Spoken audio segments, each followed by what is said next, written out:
നമ്മളുടെ സംസ്ഥാനത്ത് AY, BPL, APL, നീല, വെള്ള റേഷൻ കാർഡുള്ളവരെല്ലാം തീർച്ചയായിട്ടും ശ്രദ്ധിക്കേണ്ട കുറച്ച് പ്രധാന അറിയിപ്പുകൾ ചുരുക്കി നിങ്ങളുമായിട്ട് ഷെയർ ചെയ്യുകയാണ്. സംസ്ഥാനത്തെ റേഷൻ കടയെ ആശ്രയിച്ച് കഴിയുന്ന ഭൂരിഭാഗം ഗുണഭോക്താക്കളും ഈ കാര്യങ്ങൾ അറിയാതെ പോകരുത്. നമുക്ക് ലഭിക്കേണ്ട ആനുകൂല്യങ്ങൾ. മുൻഗണനാ റേഷൻ കാർഡാണെങ്കിൽ നമുക്ക് സൗജന്യമായിട്ടുള്ള ആനുകൂല്യങ്ങളുണ്ട്. ഇനി മുൻഗണനേതര വിഭാഗത്തിൽ APL നീല റേഷൻ കാർഡാണെങ്കിൽ സബ്സിഡി നിരക്കിൽ 1 കിലോ അരിക്ക് 4 രൂപ നമ്മൾ കൊടുത്താൽ മതി. ഒരു കാർഡിലെ അംഗത്തിന് 2 കിലോ എന്ന നിരക്കിലാണ് ആനുകൂല്യം ലഭിക്കുന്നത്.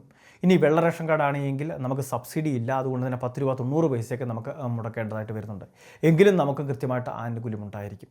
ഇനി ഇത് മാത്രമല്ല, BPL റേഷൻ കാർഡോ AY റേഷൻ കാർഡോ ഒക്കെ ആണെങ്കിൽ നമുക്ക് ലഭിക്കുന്ന ആനുകൂല്യങ്ങളെപ്പറ്റിയും സർക്കാരിൻ്റെ സേവനങ്ങളെപ്പറ്റിയും സൗജന്യ സഹായങ്ങളെപ്പറ്റിയും വിവിധ പദ്ധതികൾക്കുള്ള മുൻഗണനയെല്ലാം നമുക്കറിയാം. പക്ഷേ ഇനി അത് മാത്രമല്ല, ഈ റേഷൻ കാർഡ് വിവിധ കാര്യങ്ങൾക്ക് ഒരു പ്രധാന ഡോക്യുമെൻ്റ് കൂടിയാണ് എന്നൊരു കാര്യം പ്രധാനമായിട്ട് ശ്രദ്ധിക്കണം. അതുകൊണ്ട് തന്നെ റേഷൻ കാർഡിൽ നമ്മളുടെ എല്ലാം പേര് കൃത്യമായിട്ടുണ്ടോ എന്ന് ഉറപ്പുവരുത്തേണ്ടതും ആവശ്യമാണ്. അതിൻ്റെ ഭാഗമായിട്ടാണ് റേഷൻ ആനുകൂല്യങ്ങൾ സൗജന്യ നിരക്കിലൊക്കെ വാങ്ങുന്ന മുൻഗണനാ വിഭാഗത്തിലെ റേഷൻ കാർഡായിട്ടുള്ള AY, BPL റേഷൻ കാർഡിലെ എല്ലാ അംഗങ്ങളും മസ്റ്ററിങ് ചെയ്യണമെന്ന് അറിയിച്ചിട്ടുള്ളത്. കുട്ടികൾ മുതൽ മുതിർന്നവർ വരെ ബയോമെട്രിക് മസ്റ്ററിങ് ചെയ്യണം. ഒറ്റത്തവണ ഇത് ചെയ്താൽ മതി. കഴിഞ്ഞ വർഷം മുതൽ ആരംഭിച്ച ഒരു പദ്ധതിയാണിത്. ഇത് കേന്ദ്ര സർക്കാർ സമയം നീട്ടി നൽകുകയായിരുന്നു. ഇപ്പോൾ ഈ മാർച്ച് മാസം അവസാനിക്കുമെന്ന് പറഞ്ഞിരുന്നുവെങ്കിലും ഏപ്രിൽ മാസം വരെയൊക്കെ ഇളവുകളോട് നമുക്ക് ചെയ്യാനുള്ള സാഹചര്യം നിലവിലുണ്ട്. അടുത്തുള്ള ഓൺലൈൻ സർവീസ് സെൻ്ററുകൾ വഴി ചെയ്യാം, അല്ലെങ്കിൽ റേഷൻ കടകളിൽ എത്തിച്ചേർന്ന് ഇത് ചെയ്യുന്നതിന് വേണ്ടി സാധിക്കും. ഇനി അതോടൊപ്പം തന്നെ സ്മാർട്ട് ഫോൺ വഴി ഇത് ചെയ്യാൻ സാധിക്കുന്നതാണ്. എങ്കിലും നമുക്ക് റേഷൻ കടയിൽ ഇതൊക്കെ ചെയ്യുമ്പോൾ കൃത്യമായിട്ട് അതിൻ്റെ കാര്യങ്ങൾക്ക് ഒരു വ്യക്തതയുണ്ടാകും. ഇനി അത് മാത്രമല്ല, നമുക്ക് ആനുകൂല്യങ്ങൾ മുടങ്ങാതെ പിന്നീട് ലഭിക്കുകയും നമ്മുടെ പേര് റേഷൻ കാർഡിൽ കൃത്യമായിട്ട് നിലനിൽക്കുകയും ചെയ്യും. ഇനി നമ്മുടെ റേഷൻ കാർഡിൽ തന്നെ വിദേശത്തായിരിക്കുന്നവരുണ്ടാവും. മുൻഗണനാ റേഷൻ കാർഡിൽ വിദേശത്തുള്ളവരുടെ കാര്യം, അത് പഠനാവശ്യത്തിനാണെങ്കിൽ അങ്ങനെ, അല്ലെങ്കിൽ ജോലി സംബന്ധമായ ആവശ്യങ്ങൾക്കാണെങ്കിൽ അവരുടെ സ്റ്റാറ്റസ് നിലവിൽ NRK എന്ന് ചേഞ്ച് ചെയ്യണം. Non resident Keralite.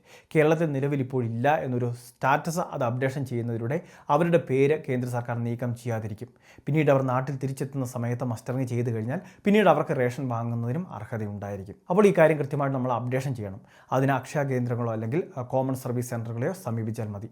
അതിനുള്ള സംവിധാനം അവിടെയുണ്ട്. കൃത്യമായിട്ട് വ്യക്തി ഒരു അഫിഡവിറ്റ് തയ്യാറാക്കുക, പാസ്പോർട്ടിൻ്റെ കോപ്പി, റേഷൻ കാർഡ്, ആധാർ ഇവയൊക്കെ ആയിട്ട് എത്തിച്ചേർന്ന് കഴിഞ്ഞാൽ ഇത് കൃത്യമായിട്ട് നമുക്ക് അപ്ഡേഷൻ ചെയ്യുന്നതിന് സാധിക്കുന്നതായിരിക്കും. ഇനി ഏത് റേഷൻ കാർഡും ആയിക്കോട്ടെ, APL ആയിക്കോട്ടെ, BPL ആയിക്കോട്ടെ, AY ആയിക്കോട്ടെ, നമ്മളുടെ റേഷൻ കാർഡിൽ നമ്മളുടെ വീട്ടിലെ ആരെങ്കിലുമൊക്കെ കുടുംബാംഗങ്ങൾ ആരെങ്കിലുമൊക്കെ മരണപ്പെട്ടു പോയിട്ടുണ്ടെങ്കിൽ നിലവിൽ അവരുടെ കൂടി റേഷൻ നമുക്ക് ലഭിക്കുന്നുണ്ട്. അവരുടെ കൂടി ചേർത്തൊക്കെയാണ് ലഭിക്കുന്നത്. അപ്പോൾ അങ്ങനെ വാങ്ങുന്നത് അനർഹമായിട്ടൊരു രീതിയായിട്ടാണ് കണക്കാക്കപ്പെടുന്നത്. അതുകൊണ്ട് തന്നെ അവരുടെ പേര് നീക്കം ചെയ്യുക എന്നുള്ളതും പ്രധാനപ്പെട്ട ഒരു കാര്യമാണ്. അത് ചെയ്യാത്തവർക്ക് കൃത്യമായിട്ട് പിടിവീഴുമെന്ന് സർക്കാർ മുന്നറിയിപ്പ് നൽകിയിരിക്കുകയാണ്. അങ്ങനെ വരുമ്പോൾ അത് വലിയൊരു പ്രത്യാഘാതം ഉണ്ടാകും. കാരണം മറ്റൊന്നുമല്ല, നാളുകളായിട്ട് വാങ്ങുന്ന ആ ഒരു അരി അല്ലെങ്കിൽ ആനുകൂല്യം ഉണ്ടാകും. അതിൻ്റെ വിപണി നിരക്കിനെ അടിസ്ഥാനമാക്കിയൊക്കെ വലിയൊരു ഫൈൻ ഈടാക്കാൻ സാധ്യതയുണ്ട്. അപ്പോൾ അങ്ങനെയുള്ള ബുദ്ധിമുട്ടുകൾ ഒഴിവാക്കുന്നതിൻ്റെ ഭാഗമായിട്ട് കാർഡിൽ നിന്ന് മരണപ്പെട്ടു പോയവരുടെ അല്ലെങ്കിൽ അങ്ങനെയുള്ള വ്യക്തികളുടെ എല്ലാം പേരുകൾ നീക്കം ചെയ്യേണ്ടതാണ്. ആ കാര്യം കൂടി നമ്മളുടെ ഭാഗത്തുനിന്ന് തീർച്ചയായിട്ടും ശ്രദ്ധിക്കണം. വളരെ പ്രധാനപ്പെട്ട 2 കാര്യങ്ങളാണ് ഈ വീഡിയോയിൽ ഷെയർ ചെയ്തത്. റേഷൻ കാർഡ് ഉടമകൾ ഈ കാര്യങ്ങൾ ശ്രദ്ധിക്കുക, എല്ലാവരിലേക്കും എത്തിക്കുക. ഇതുപോലുള്ള അറിയിപ്പുകൾക്ക് ചാനൽ സബ്സ്ക്രൈബ് ചെയ്യുക, ഫോളോ ചെയ്യുക.